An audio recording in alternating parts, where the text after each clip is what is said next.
તો કેશોદ તાલુકાના સોંદરડા ગામના વતની નીરવસિંહજી કૃષ્ણસિંહજી રાયજાદા દીર્ઘકાલીન સેવા પૂર્ણ કરી નિવૃત્ત થઈ માદરે વતન પરત ફરતા તેમનું સ્વાગત કરવામાં આવ્યું હતું। ત્યારે રિટાયર્ડ બ્રિગેડિયર નીરવસિંહજી રાયજાદા રાષ્ટ્ર સેવામાંથી નિવૃત્ત થતાં માદરે વતન પહોંચ્યા હતા, જ્યાં તેમના નજીકના સંબંધીઓ, ગામના આગેવાનો અને ગ્રામજનો દ્વારા સ્વાગત કરવામાં આવ્યું હતું।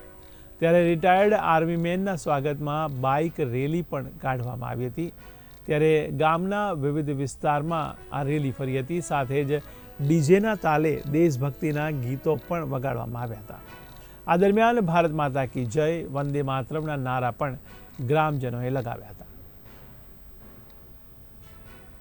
અત્યાર સુધીનો એમ કે બહુ જ ઐતિહાસિક સફર રહી છે અને ટૂંકમાં એમ કહું કે આગલા 7 જન્મ સુધી મને કોઈ ઓફર કરે કે આર્મીમાં જવું છે તો હું ચોક્કસપણે જાઉં। એનાથી વધારે શું કહી શકું? આવું કેરિયર બની જ ન શકે।